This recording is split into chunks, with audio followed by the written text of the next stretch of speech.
Police বাদী হয়ে মামলা করেছে, কোনো পাবলিক না। মানে রাষ্ট্রীয় পৃষ্ঠপোষকতায় শেখ হাসিনার নির্দেশে এগুলো হয়েছে। লক্ষ লক্ষ কোটি কোটি আমাদের নেতাকর্মী রাস্তাঘাটে বাড়ি ছেড়ে দিয়ে ঘুমিয়েছে। বিরোধী দল বিরোধী মতের যেই কথা বলেছে তার বিরুদ্ধে মামলাই ছিল তার একটা হাতিয়ার, এই স্বৈরাচারী হাসিনা। জাতীয়তাবাদের শক্তি বিএনপির সাথে দাঁড়ানোর কোনো শক্তি এখন মাঠে নাই। দর্শক, এই মুহূর্তে আমরা রয়েছি রাজধানী ঢাকার যে পূর্বাঞ্চল এক্সপ্রেসওয়ে যেটি রয়েছে সেটার একেবারে প্রবেশদ্বার। আমরা বিএনপির নেতাকর্মীদের কাছে জিজ্ঞেস করব এই বিষয়ে। জি, আপনার পরিচয়টা? জি, আমি অ্যাডভোকেট তৌহিদুর রহমান তুষার, মহানগর বিএনপি খুলনার সাবেক আইন বিষয়ক সম্পাদক এবং জাতীয়তাবাদী আইনজীবী ফোরামের সাধারণ সম্পাদক। দীর্ঘদিন নিপীড়নের ফলে এদেশ থেকে চলে যেতে বাধ্য হয়েছিলেন।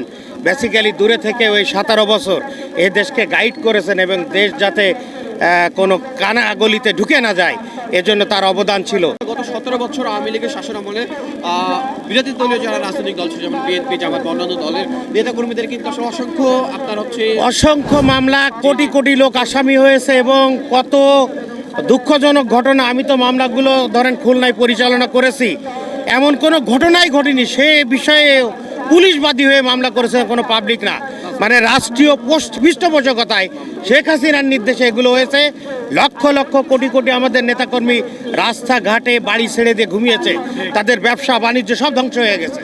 এই জন্যই তাদের এই পরিণতি হয়েছে। আচ্ছা জি, জনাব তারেক রহমানের নামে জানেন যে আসলে অসংখ্য এরকম মামলা করা হয়েছিল। একটি হচ্ছে আপনার 25 আগস্ট গ্রেনেড হামলা মামলা, এছাড়াও মানি লন্ডারিং সহ আপনার হচ্ছে অর্থ সাথে যে মামলাগুলো। তো আপনার কাছে কি মনে হয় যে আসলে এত বছর ধরে তো এই মামলাগুলো ছিল এবং এই অন্তর্বর্তীকালীন সরকার গঠন হওয়ার পরে কিন্তু সেগুলো থেকে আসলে তারেক রহমান খালাস পেয়েছে, তো কি মনে হয় এই মামলাগুলো আসলে কেন করা হয়েছিল? মামলাগুলো করা হয়েছিল শুধু বিএনপি না, বিএনপি এফেক্টেড হয়েছে বেশি।